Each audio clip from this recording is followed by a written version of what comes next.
Ang mga kwento ng pag-ibig, kwento ng buhay at kwento ng pag-asa dito sa Barangay Love Stories. Love Stories.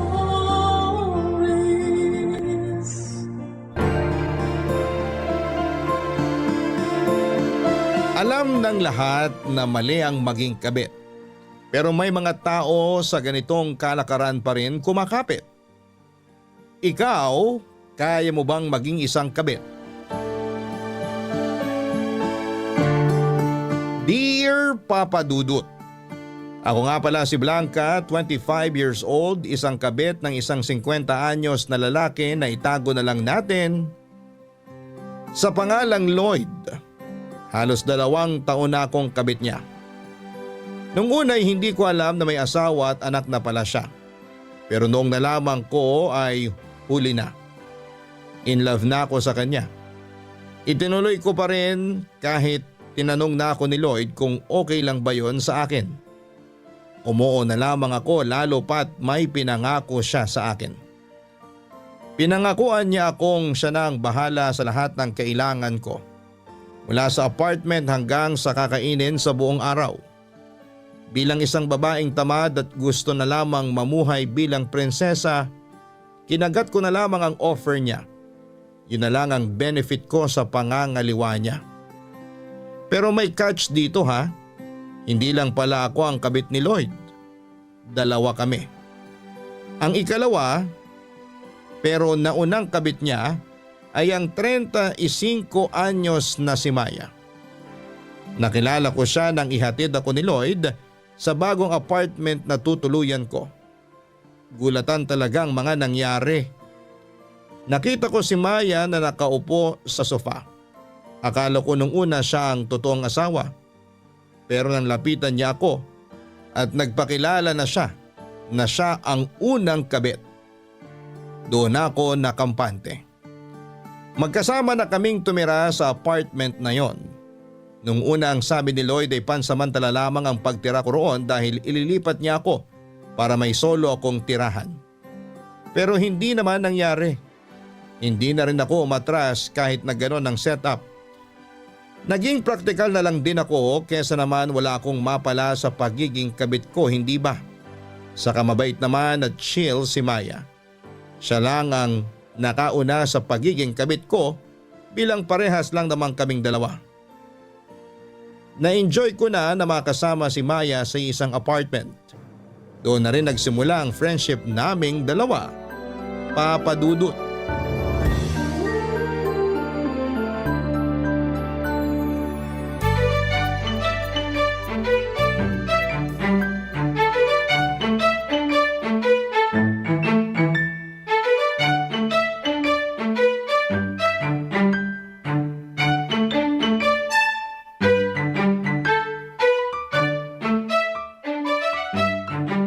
Blanca, nag-chat na ba sa'yo si Lloyd? Hindi pa nga eh. Pero online siya ha. Malamang kasama niya pa si legal wife. Mukha naman. Nag-e-enjoy pa ata sila ngayon sa Siargao. Mga feeling bagong kasal. Nakita ko nga ang post nila sa Facebook ha. Friend mo sila sa Facebook? May dummy account ako tapos in-add ko yung asawa niya. Himala nga in-accept ako. Ayun, doon ako nang-i-stalk. Ano pang nakita mo? Ayun, kunwari in love sila sa isa't isa. Ang sweet ng mga post eh. Akala mo hindi natin alam. Kunwari, hindi natin alam na ang gulo na ng relasyon nila. Kaya nga tayo nakapasok sa buhay nila, diba? Katawan na lang mga post ni Lloyd na kunwari loyal at in love pa rin sa misis niya. Ganyan talaga yung ibang lalaki para hindi mabisto. Di ka ba naiinis kapag nakikita mo yung sweet posts nila? Nung una, oo. Pero nang tumagal, wala na. Eme na lang. Nasanay na ako. Paano ba naman kasi? Mas naramdaman ko kung anong lugar ko sa buhay ni Lloyd. Parehas tayo. Kaya nagtitake advantage na lang ako sa pagiging kabit ko. Ay, same! Libreng apartment, libreng kuryente at libreng food. Hindi na kailangan magpakapagod sa trabaho. Gamitan lang to. Ginagamit niya tayo kapag nag-aaway sila ng misis niya, di gamitin din natin ang pera niya. True. Mabuti na lang talaga't ginawa ka rin kabit ni Lloyd. Hindi ko alam kung matutuwa ba ako sa sinabi mong yan. Ang ibig ko sabihin, masaya ako na may kasama na ako rito. Yung makakaintindi sa sitwasyon ko. Siyempre sa ibang tao, judge tayo agad. Tama. Imbis na yung lalaki yung unahin nilang i-judge, tayo agad. Tayo ba yung lumapit? Siya naman, di ba? Sa atin lagi ang sisi. Tapos yung lalaki, nandun lang sa sulok. Pinapatawad pa rin. Feeling ko nga kapag nagkahulihan na tayo, si Lloyd patatawarin agad ng asawa niya yan. Tapos tayo hanggang impyerno, bit-bit ng misis niya ang galit sa atin. Uy, tumatawag na si Lloyd. Teka, sagutin ko na. Nangangamoy allowance na to. Hello, Blanca. Kasama ba si Maya? Hindi ko matawagan ng cellphone niya eh. Yes, katabi ko siya ngayon. Alam mo namang laging walang signal ang phone niya rito sa apartment eh. Magpapadala ka na ba ng allowance namin? Wala na ba kayo natira mula doon sa binigay ko last week? Kasi napasobra yung gastos namin ni Mrs. sa Siargao eh. Kababalik lang namin. Wala na, no? Gawa mo to ng paraan. Hindi pwedeng wala kaming allowance. Bukas na umaga gagawa ko ng paraan.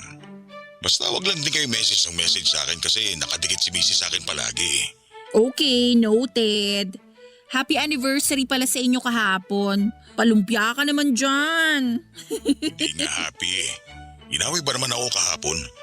Naalala na naman daw niya ex ko. Basta kwento ko sa inyo sa Wednesday pagdalaw ko dyan. Damihan niyo ang lambing ng pasalubong sa akin ha. Para mabawasan naman ang init ng ulo ko. Kami nang bahala, basta ba tama ang bigay ng allowance. Ikaw talaga. Natututo ka na kay Maya sa pangaharbat ng allowance ha. O sige na, pabalik na si Mrs. Hintayin niyo na lang yung allowance.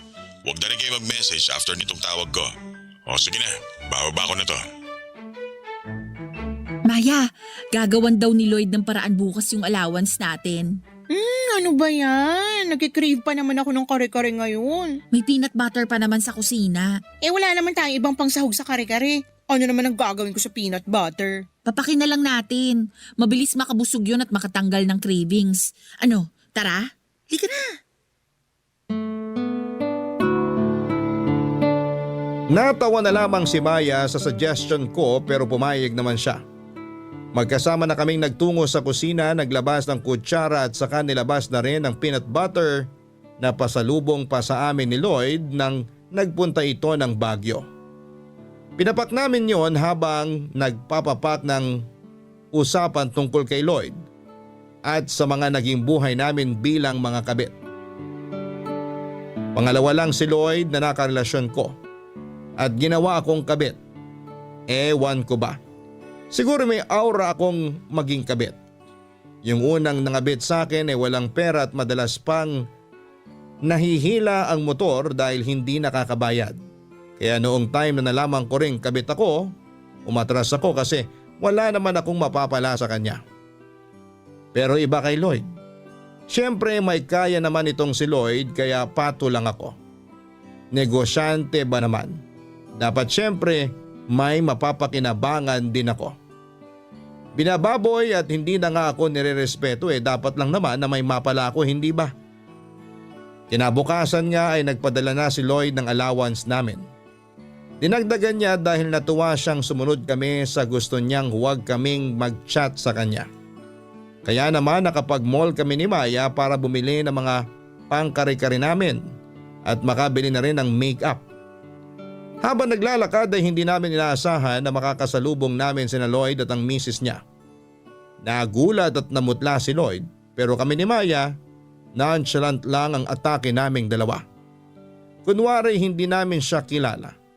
Inintay namin silang makalayo at nang hindi na namin sila makitang dalawa ay doon na kami nagtawanan ni Maya. Nasa isang ice cream shop kami noon at masayang ginagawang pulutan ang naganap na paghaharap naming apat. Hindi ba dapat ay kinabahan kami tulad ni Lloyd? Pero hindi. Deadma sa legal wife. Deadma sa pagiging kabit namin.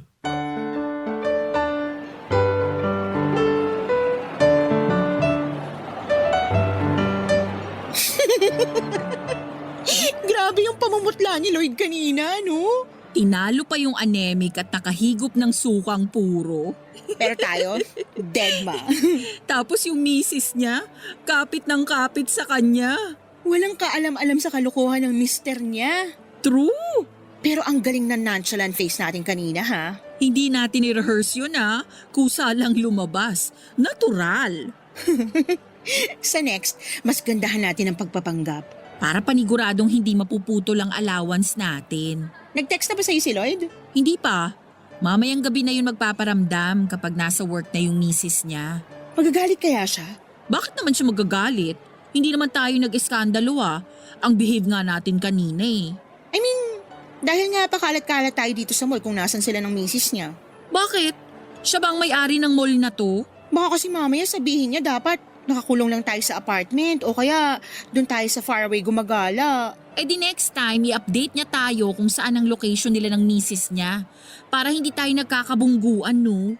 Pero hindi pa rin talaga ako makamove on sa itsura niya kanina. Ako rin Maganda pala in person yung misis niya, no? Pansin ko nga rin, muntik na akong ma-insecure. Ang liit ng bewang, ang kinis ng balat. Kala mo, model ng whitening lotion. Ang sarap lang magtaka kung bakit ganun naka-perfect yung asawa niya nagawa pang magloko nitong si Lloyd. Wala naman daw yan sa ganda. Nasa performance. Pwede. Pero sabi ng mga kakilala kong lalaki, kapag hindi raw sila makakuha ng peace of mind sa misis nila, dun sila nagsisimulang maghanap ng iba. Etsos nila. Ang sabihin nila malandi lang sila at hindi marunong makontento. Huwag nilang i-justify yung pagloloko nila sa ganyang rason ha. Gigil ako. O yung gigil mo, hindi pang kabet. Kumalma ka dyan. Alam mo ang lugar natin Thank you sa reminder, Blanca. O ito na. Kalmado na si Akla. Alam mo, ngayon ko lang na-appreciate yung sinabi mo sa akin nung isang gabi. Ang alin? Yung buti na lang ginawa akong kabit ni Lloyd. Yun din ang sasabihin ko sa'yo. Buti na lang at ginawa kang kabit ng damuhong yun. O diba, may kasama kang makakaunawa sa sitwasyon mo. Magdadagdag pa kaya si Lloyd ng kabit? O enough na tayo? Feeling ko naman enough na tayo. Hello, sakit na nga niya tayo ng ulo tapos magdadagdag pa siya. Tsaka, wag na sana para maging sapat yung allowance na binibigay niya sa atin. Naisip ko lang naman, pero mukhang hindi na nga rin siya magdadagdag. Tayo pa lang masyado nang magastos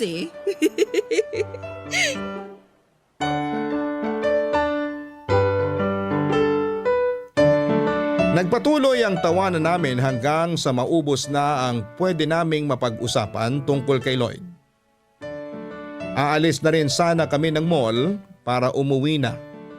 Pero bigla kaming inabutan ng malakas na ulan. Wala kaming nakuhang taxi at hindi kami nakapag-book ng sasakyan. Kaya pinili na lang namin na pumunta sa isang coffee shop para magpatila ng ulan. Doon nagpatuloy ang kwentuhan. Ang usapan naman namin ay tungkol sa pagiging kabit ni Maya. Nalaman ko na kay Lloyd na siya ang unang nakaranas na maging kabit. Hindi makwento si Maya noon sa akin pero dala siguro ng makulimlim na panahon kaya nagsabi na ito sa akin. 7 years na rin siyang kabit ni Lloyd. Aminado si Maya na hindi niya gusto ang setup nila noon pero na-fall na siya. Kaya siya naiinis kay Lloyd dahil nagawa nitong paibigin si Maya ng todo tapos nung na-inlove na nga siya ay saka inamin ni Lloyd na may asawa na ito. Hindi na para umatras dahil malalim na ang feelings ni Maya para kay Lloyd. Bilang kapalit na lang ay pinagaan na lang ni Lloyd ang buhay niya. Umuo na lamang si Maya lalo't kailangan din niyang makaipon para mabilhan ng bahay ang mga magulang niya sa probinsya. At sa 7 taon namang pagiging kabit ni Maya ay natupad na ang mga pangarap nitong maitayo ang bahay ng magulang niya. Meron na nga rin silang sari-sari store at ilang manok. Hindi ba dapat tapos na ang kontrata niya noon bilang isang kabit? Pero hindi pa rin. Dahil mas pinili ni Maya na manatili hindi dahil may kailangan pa itong tuparin na pangarap. Pero dahil talagang mahal niya pa rin si Lloyd. Kahit alam niyang kahit kailan ay hindi sila pwede hanggang dulo. Nalungkot ako sa mga nalaman kong kwento ni Maya. Sakto sa pagtatapos ng kanyang kwento ay ang pagtila ng ulan. Doon na kami umalis at nagpa siyang umuwi na sa apartment na nirerentahan ni Lloyd para sa amin. Barangay Love Stories. Barangay Love Stories. Hindi kami minessage noong gabing yon ni Lloyd. Kahit na ilang beses kaming tumawag sa kanya para ipaalala na malapit na ang due date ng rent namin sa apartment. Inisip na lang namin na baka hindi mahiwalay si Mrs. sa kanya. Buong araw ay nasa apartment lamang kami noon ni Maya. Nanonood kami ng mga pelikula mula sa isang streaming app na si Lloyd din ang nagbabayad. Wala talaga kaming gastos. Nataon pa na ang mga napili naming mapanood ay yung mga pelikula tungkol sa kabit. Dead man na lamang kami sa life lesson na hatid ng movies na napanood namin. Hindi naman nila alam ang totoong saloobin ng mga katulad naming kabit. Panay ang tingin namin sa aming cellphone at naghihintay kami ng reply mula kay Lloyd. I-message ko pa sana ulit dahil nga kumatok na ang landlady namin para ipaalala ang renta namin. Pero pinigilan lamang ako ni Maya. Baka raw mairita na si Lloyd sa amin at mas lalong i-delay ang pag-abot nito ng pera para sa amin. Kaya hinayaan na lang namin. Nakatulog kaming magkatabi sa sofa ni Maya at nagising na lamang kami ng padabog na nagbukas ang pintuan namin. Si Lloyd ang dumating. Galit itong nakatitig sa amin. Kahit papungay-pungay pa ang mga mata namin noon, nakita namin kung paanong umimpis ang mga labi ni Lloyd. Tanda na nagtitimpi ito ng gigil sa amin. Padabog niyang sinarado ang pintuan. Marahil ay para hindi kami marinig ng mga kapitbahay lalo na sa kanyang sasabihin sa amin.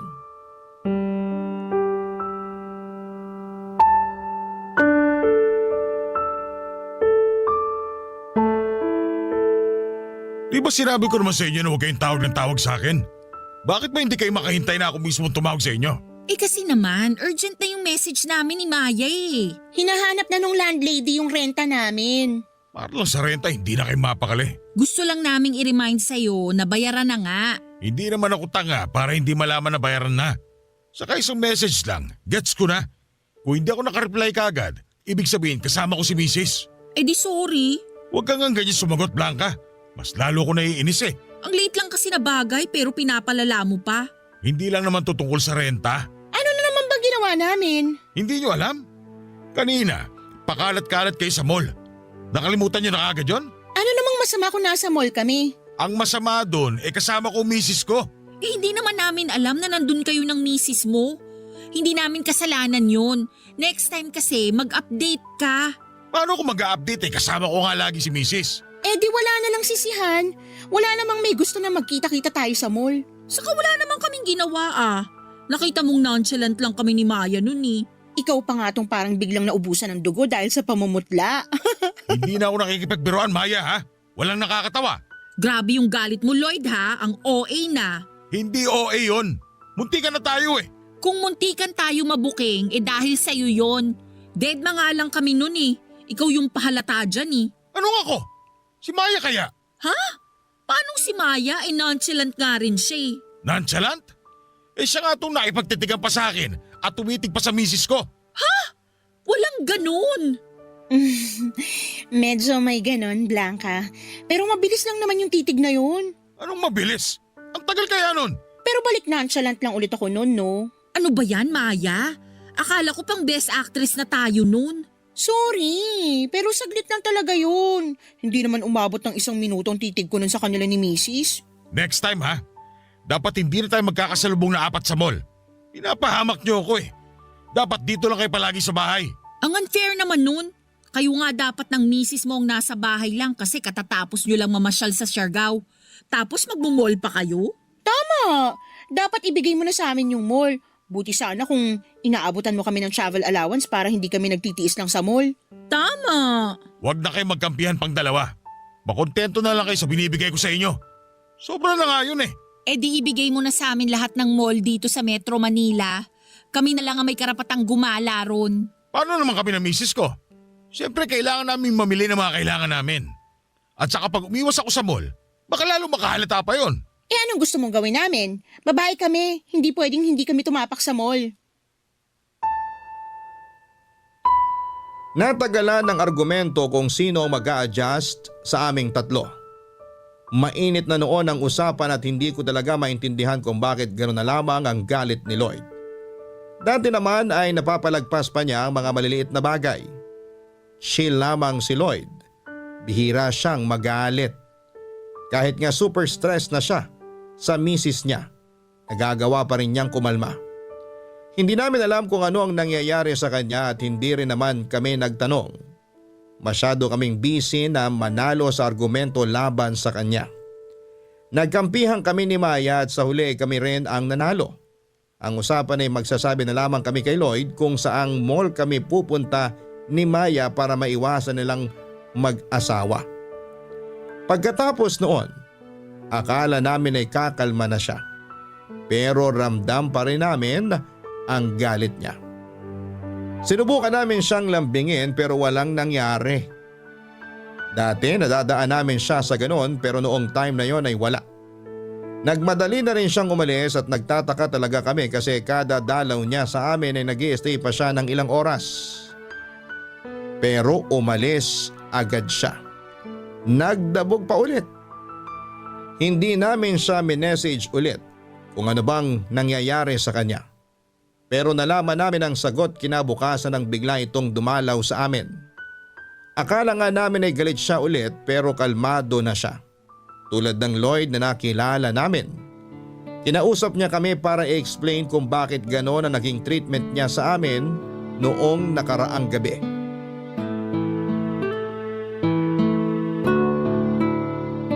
Mabuti naman at kalmado ka na. Akala namin magkakapasa na yung pinto namin dahil ibabalibag mo ulit. Kung nakakapagreklamo lang ang pinto, baka sinumbong ka na sa pulis dahil sa pagiging bayolente mo.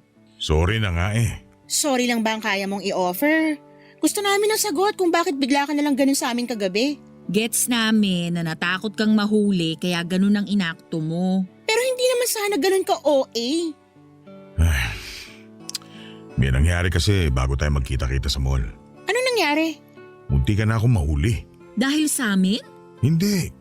Teka, hindi ko naiintindihan. Ako rin. Liwanagin mo at kumplituhin mo nga kasi. Kinakabahan na tuloy ako eh. Nung nasalubong niyo kami sa mall, kakasuyo ko lang nun sa misis ko. Inaway niya ako nung nakaraang gabi. Dahil? Baka magalit din kayo eh. Mas lalo kami magagalit kung hindi mo kami didiretsahin. Inaway niya ako kasi nakita niyang ka-video call ko yung kabit ko. Si Blanca? Si Maya? Yung pangatlong kabit ko. May iba ka pang kabit bukod sa amin ni Maya? Ang tindi mo rin no. Pati ba naman kayo magagalit pa sa akin? Sinong hindi magagalit? Parang niloloko mo na rin kami. Dapat asawa mo na lang yung nakakatikim ng pagloloko mo. Oo, kabit kami. Pero hindi namin matatanggap na meron ka pang ibang kabit bukod sa amin. Dapat nga, suportahan niyo na lang ako sa part na yun. Kasi pare-pares lang naman kayong kabit ko. Oo, kabit kami pero masakit yung sinabi mong yan ah. Sinong kabit na yan? Taga saan? Huwag mo sabihing dito mo rin patitirahin. Hindi namin siya tatanggapin. Ano na lang to balak mo sa amin, ha? Team building ng mga kabit? Kumalma kayo kasi hindi ko siya ititira dito. Hindi niyo na rin kailangang malaman kung sino siya. Hindi na yun importante. Importanteng malaman namin kung sino siya. Para saan pa? Wala naman akong balak na pagsamasamahin kayo. Sa ibang apartment siya nakatira. At ikaw din ang umuupa nun para sa kanya? Hindi ko naman siya pwedeng pabayaan. Ang kapal din pala ng mukha mo, no? Siya may solong apartment pero kami ni Blanca naghahati kami rito. Kami tinitipid mo tapos siya solo sa lahat ng allowance? Dadagdagan ko na lang ang allowance nyo. Saka kung may balak kayo ipabili na appliances, sabihin nyo na lang para hindi na kayo magtampo. Huwag na kayong dumagdag pa sa sakit ng ulo ko, pakiusap lang. Wala ka sanang sakit ng ulo kung nakontento ka na lang sa amin ni Blanca na kabit mo. Nagdagdag ka pa talaga. Tapos nagvi-video call pa kayo. Samantalang kami, bawal kang i-chat kasi ang bilis mong magalit. Napaghahalataan ng paborito. Nainis talaga kami sa nalaman namin ni Maya. Akala mo naman kami ang legal wife sa inasta namin. Pero nakakainis lang din kasi. Kami ang sinisisi niya at kami ang pinagbuntunan niya ng galit dahil nahuli sila ng ikatlong kabit niya. Nakaramdam din kami ng selos dahil syempre may kahati na kami sa atensyon at pera niya. Lalo na noong sinabi niyang may solo apartment daw ang ikatlong kabit niya. Doon kami mas lalong nagbunganga. Sino bang matutuwa? Kami nagkakasya lamang ni Maya sa maliit na apartment at masungit na landlady. Oo, at gusto kong kasama si Maya sa bahay dahil maayos naman siyang tao at masinop. Pero syempre iba pa rin yung solo namin ang bahay para sa privacy, hindi ba? Yun ang pilit naming pinapaunawa kay Lloyd. Nangako naman si Lloyd na gagawan niya ng paraan na magkaroon kami ng solo apartment. Pero dahil nga sa nasanay na kami ni Maya na magkasama ay nag-request na lamang kami ng mas malaking apartment. Yung may 2 malaking kwarto para sa privacy namin. Kasi nagsishare lang kami ni Maya sa isang kwarto.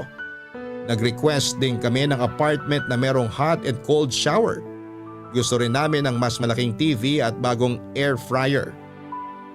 Oo lang ng oo noon si Lloyd. Wala siyang karapatang humindi dahil nahuli namin siyang may 3 kabit. Kailangan niyang iparamdam sa mga OG kabit na priority pa rin kami. Saka ginagalingan namin sa pagtatago at pagromansa sa kanya. Deserve namin ang increase sa allowance at mas magandang lifestyle, Papa Dudut. Barangay Love Stories. Barangay Love Stories. Makalipas nga ang 1 buwan ay nilipat na kami ni Lloyd sa mas malaking apartment. 2 kwarto yon at lahat ng kailangan namin ay nandun na. Paniguradong mas malaki ang gastos niya pero wala kaming pakialam. Deserve namin yon at hindi kami magsisettle for less. Pero pagkatapos noon ay napansin namin na panay na ang iwas ni Lloyd sa amin. Tuloy pa rin naman ang sustento pero hula namin ay mas madalas na niyang kasama si kabit number 3. Dahil yon ang bago. Hindi pa rin namin alam kung sino ang kabit niyang yon. Ayaw pa rin niyang magbigay kahit na isang clue. Hindi rin umubra ang stalking skills ni Maya. Hindi namin nahanap kung sino siya. Hinayaan na lang namin ang importante na ibibigay pa rin naman ni Lloyd ang kailangan naming allowance. Unti-unti ay tinanggap na lang namin na siguro'y hanggang gano'n na lamang kami ni Lloyd. Napapansin kong nalulungkot madalas si Maya. Gets ko siya kasi mahal pa rin niya si Lloyd. Sobra. May feelings din naman ako kay Lloyd pero halos paubos na nga dahil sa ginagawa niyang kalokohan. Lalo na noong nalaman naming meron siyang 3 kabit. Pasalamat na lang talaga kami dahil hindi na yon ganon kasakit sa amin di gaya dati. Mabilis naming natanggap ang realidad at mas lalo lang napabilis ang pagsampal sa amin ng realidad. Nang dinalaw kami ni Lloyd, meron itong ibinalita sa amin ni Maya.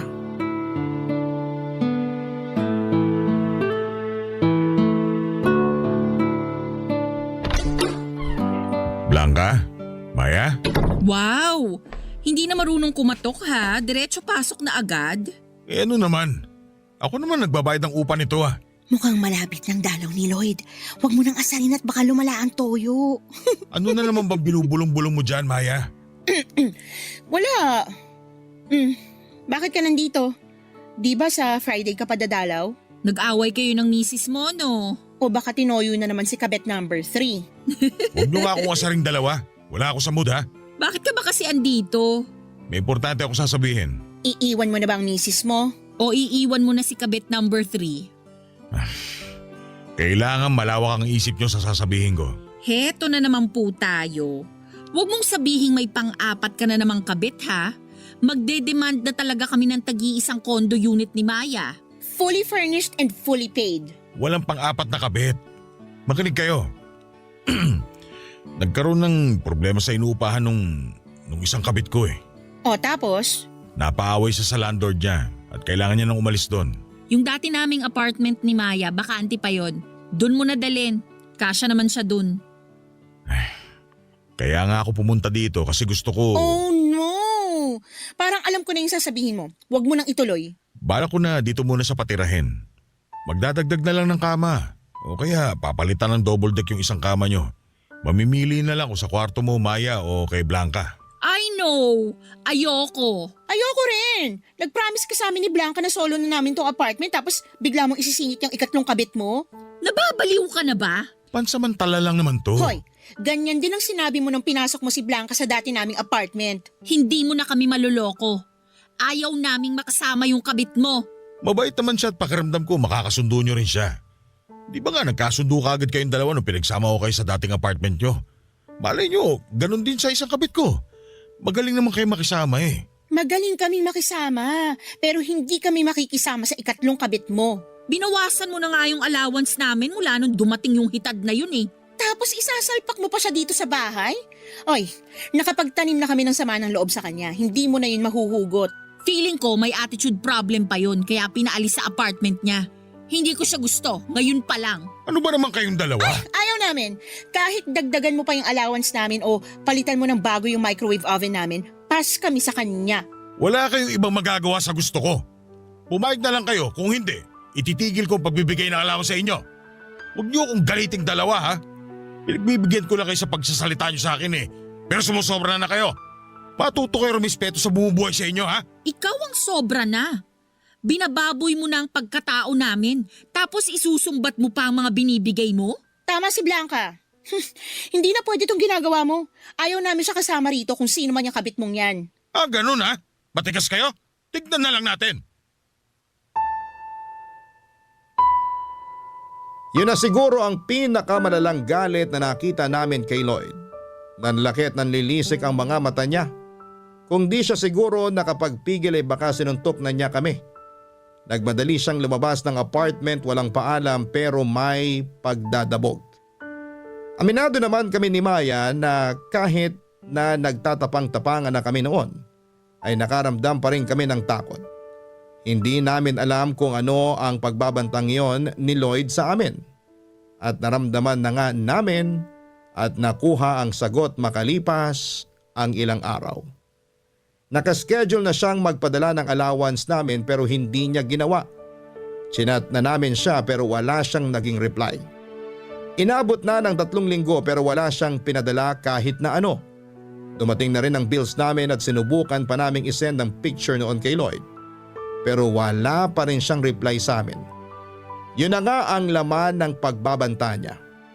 Nangatok na rin ang landlady namin at wala rin kaming ipangbabayad.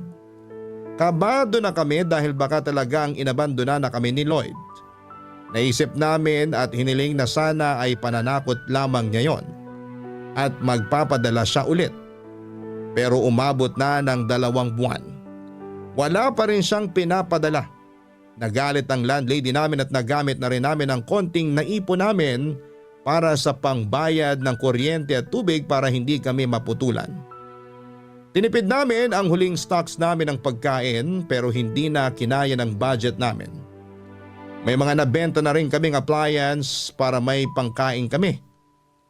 Hanggang isang araw ang tanging natira na lamang ay ang garapon ng peanut butter. Wala na kami kahit piso. Kinuha ko yon para papakin namin ni Maya habang nasa kwarto ko. Magkasama kami noon at walang ibang ginawa dahil naputulan na kami ng internet. Nag-usap kami habang kumakain ng peanut butter.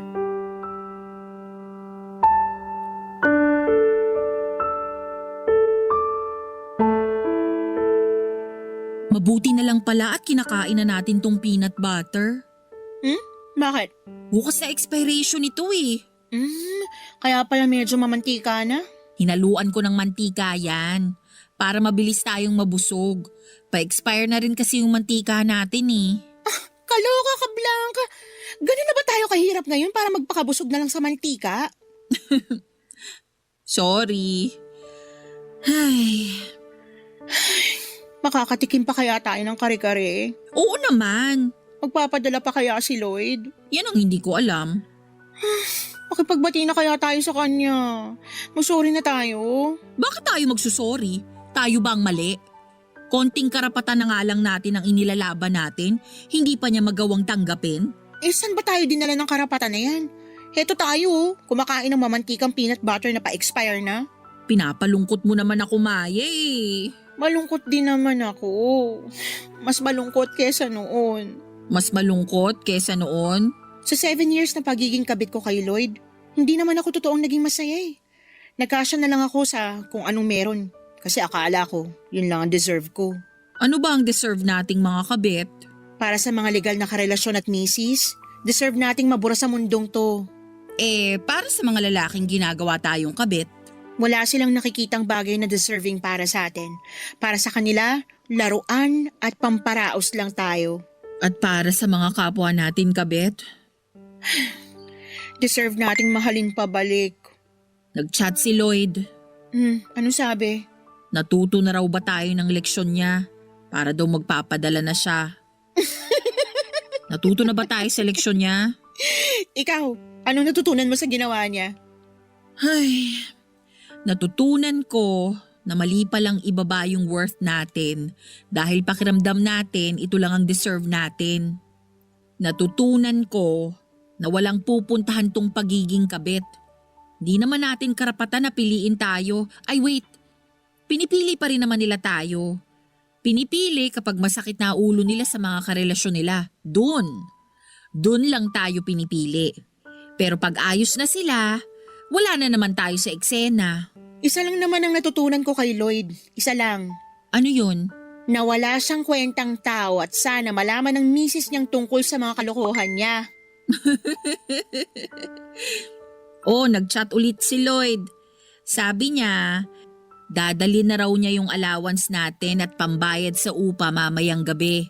Kasama na raw niya yung isang kabit niya para mag-bond na raw tayong tatlo. Para wala na raw samaan ng loob. So, talagang desidido na rin siyang itira rito si kabit number 3? Mukha naman. Bit-bit na rin daw yung ibang gamit eh. Blanca, Bakit? gusto mo bang sumama at tumira sa probinsya namin? Libre ko na ang pamasahe mo. Umalis na tayo rito. Linisin na natin ang buhay natin. Ubusin na muna natin tong peanut butter bago tayo umalis. Inubos na nga namin ang natitirang laman ng garapon ng peanut butter. Napaiyak na lamang kami noon dahil tuluyan na naming tatakasan ang buhay ng isang kabit. Tinawagan ni Maya ang nanay niya para ipaalam ang kalagayan niya. Yun ang unang beses na nalaman ng pamilya niya na isa siyang kabit. Sila pa ang namilit na umalis na si Maya at nagpadala kaagad ang kapatid nito ng sapat na perang pamasahe namin at pangkain. Pagkatapos noon ay inimpake na namin ang lahat ng damit namin at lahat ng binigay ni Lloyd ay iniwan namin. Nagmadali kaming umalis ng apartment at hindi kami nagpaalam sa landlady. Hindi kami nagsabi kay Lloyd. Habang nasa biyahe kami ay nakaramdam kami ng kaba. Hindi namin alam kung ano ang magiging buhay namin ni Maya sa probinsya nila. Pero isa lang ang sigurado kami. Tama ang ginawa namin. Gabi na nang makarating kami sa probinsya ni Maya at doon ko nakita kung gaano siya kamahal ng pamilya niya. Nagiyakan sila dahil sa mga nangyari. Pati ako ay nadamay na rin. Maya-maya pa ay nakarinig ako ng tawag sa cellphone ko. Si Lloyd. Matagal kong tinitigan ang screen ng cellphone ko hanggang sa nag-decide akong patayin yon at saka lumapit na kina Maya. Ilang buwan na ang nakakalipas mula nang iniwanan namin si Lloyd. Pero patuloy pa rin siya sa pag-contact sa amin. Gusto pa rin itong makasama kami. Sinabi niyang handa niyang iwan ang ikatlong kabit niya. Basta babalik lamang kami. Nakita na rin niya ang totoong halaga namin. Kung noon na hindi pa namin nakikita ang worth namin, baka pumayag kami agad na bumalik sa kanya. Pero hindi yon pwedeng mangyari. Totoong maliit ang chance ng pag-asenso namin sa probinsya. Pero malayo yon sa taong nagbantya ng dignidad namin. Malayo yon kay Lloyd. Yun ang kailangan namin bago makapagsimula ulit. Kailangan namin ng pahinga at kailangan naming gumaling. Malayo sa lalaking sumugat sa amin. At ginawa lang kaming kasangkapan ng init ng katawan niya. Maraming salamat po sa pagbasa ng aking liham ng aming kwento ni Maya. Ako ang inyong forever kapuso at kabarangay, Blanca. Kwentuhan naman tayo dito sa comment section.